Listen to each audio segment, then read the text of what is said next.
You do some really interesting personal practices, so I get it, this is all an illusion, but you do monastic retreats, you shave your head, you shave your eyebrows, you do a week of silence. I've done that, yes. So walk me through, what's the power in that? The power in that is to suddenly start to become comfortable with questioning your habitual certainties. So if I asked you, what is this? You'd say it's a cup, right? Well, if you were a baby, you wouldn't know this is a cup. This is a shape, this is a color, this is a form, this is a sensation, this is a taste, and it's noise. The rest is a story. It's a human story we created, just like we created money or Wall Street or nation states or colonial empires. And we take that for reality. So when you have time to be still, question your habitual certainties, you'll realize that actually we know nothing. Nothing. Everything we know is made up. It's a human construct. And once we are embedded in that human concept, we call it reality. We don't question what is the source of this experience. So taking retreats, practicing mindful awareness of body, of mind, of mental space, of the web of relationship, the mystery of existence, it takes you slowly deeper to your true self, which is the orchestrator of everyday experience. What's the importance of silence? As Rumi said, God's language is silence, everything else is poor translation.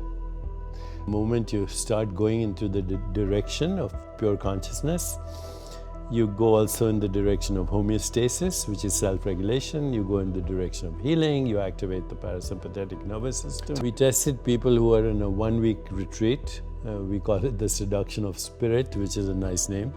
And at the end of the week and before the week, we tested them for gene activity and inflammation and many other things. We found that genes that cause self-regulation and healing went up some 17-fold over baseline. Genes that cause inflammation, which is the common background in chronic illness, and chronic inflammation is the background. Genes that cause chronic inflammation went down. The level of the enzyme telomerase, which influences how we age at a genetic level, telomere length, went up significantly, in some cases 40%. Now this can all be explained through what we call epigenetics, and it's a revolution, and many people have replicated these findings now. Our study was done in collaboration with scientists from Duke and Harvard and UCSF and UCSD and Scripps and so on, but other people are replicating, finding similar data, if not exactly identical data. So this is a big revolution. But you can change their activity, but you can also change your microbiome by changing your diet. So you can actually change much of your gene, not only expression, but the genetic information in your body. You can change the microbiome, the entire gene population, by changing your diet and following lifestyle. You can change the expression of your genes. That's epigenetics. Epi means above. In epigenetics, there's the sheath of proteins above the genes that responds to every experience you have: mental, physical, perceptual, emotional. All right, now walk us through some of the things that you do, from going around with the begging bowl to daily yoga. Like, give us some prescriptive stuff for winning at the game of life. Okay, well, going around with the begging bowl and all that was just to experience myself without my identity, Deepak Chopra. You shave your eyebrows, you walk with a begging bowl amongst other beggars, and you were doing this in South Korea, right? Yeah, in Korea, yeah. And you get, in Thailand, in northern Thailand. But there are monasteries in South Korea like that too. So it brings you to, who am I without my PR? Who am I without this identity? That is the purpose of some of these retreats. But of course, that's once in a while. I take a week of silence also, once a year. But here's what I do every day. I start my day with 4 questions. Who am I? What do I want? Who wants to know? What is my purpose? And what am I grateful for? Then I go into about a 2-hour meditation very early in life, which is going to stillness. Now, do you answer those questions, or that's what the meditation is for? That's what the meditation, you live the questions, consciousness moves you into the answers, because consciousness is infinite and has infinite correlations. You don't have to worry about the answers. You know, it's an ancient thing. Ask and you shall receive. The unexamined life is not worth living. So you just practice that every day. Then I do about 1.5 hours to 2 hours of stillness meditation. It includes mindful awareness of body, mind, and all that. Then I do yoga. So it takes me about 3 hours to do my morning routine. I normally don't start my day till 11. Today is an exception for you. Thank you. And then I normally don't work after 5, other than when I'm giving a talk or on a tour or doing media, but normally 11 to 5. And on weekends, I write and reflect, and I enjoy my life. So what are you doing if you're working from 11 to 5? 1, what is work? And then 2, when you're enjoying your life, what does that look like? When I'm in New York, I walk the streets and I taste and smell and experience the colors and flavors of every country by walking on Broadway. I can go through Koreatown, Indiatown, Chinatown, little Italy, little Spain, little Portugal, and savor the sensuality of the experience. And I spend a lot of time doing that. By work, I actually don't have any work right now other than I write books and give speeches, which is how I learn myself. You know, whatever I'm struggling with and trying to solve, I write it down, and then, you know, if I see some clarity, then I publish it. That's work, but I don't think of it as work. I think of it as play. Not think of aging. I'm 73. My next chapter is death. So, you know, so I think about aging. I'm not bamboozled by the construct, okay? Because I don't think consciousness being formless and infinite is subject to either birth or death. This is a vacation we are having on planet Earth right now, and so might as well enjoy it. But death is not the end of consciousness, it's the end of a certain storyline in consciousness, a certain interpretation of perceptions, images, feelings, and thoughts. And the storyline is, of course, the conditioned mind. As soon as you're born, you say, oh, you're Indian, you're male, or you come from a wealthy or poor family, this is your religion, and now you're bamboozled from your true self into this provisional identity. So it's not that I don't think about death. I ask myself, what is beyond my provisional identity?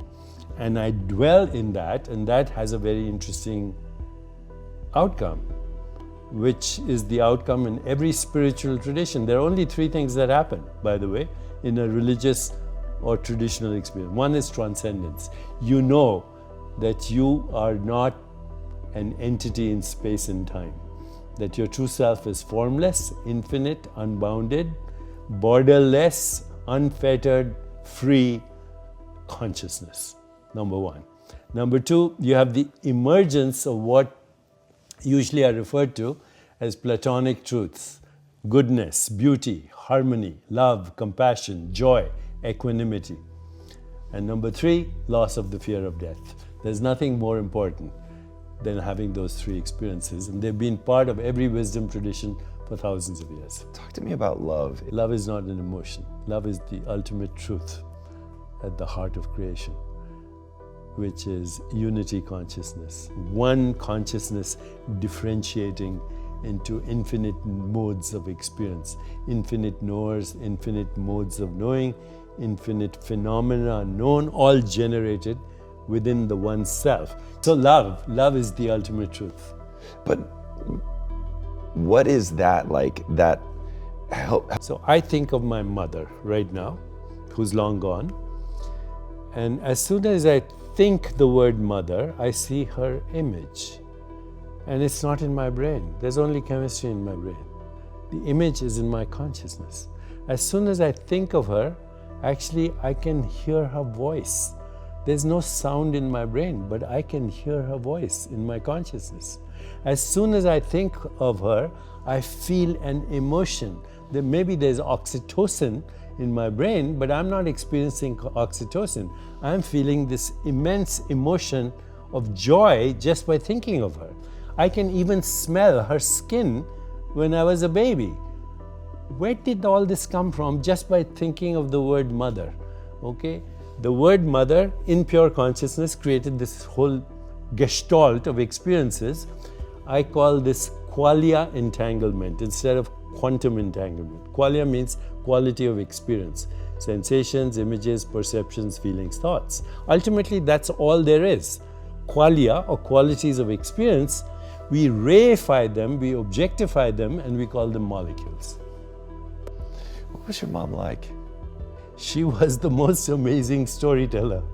And every day she would tell us a magnificent story before we went to bed. But she would stop at what is called a cliffhanger. And then she'd say, tomorrow I want you to end this story for me. Make sure it's a love story with a happy ending. That's interesting. And that's what influenced my entire life. I decided that all stories are provisional and the best stories are love stories. That's really interesting. Is that something that you continued with your kids, or is that something that... No, I continued it with my kids, for sure. That's interesting.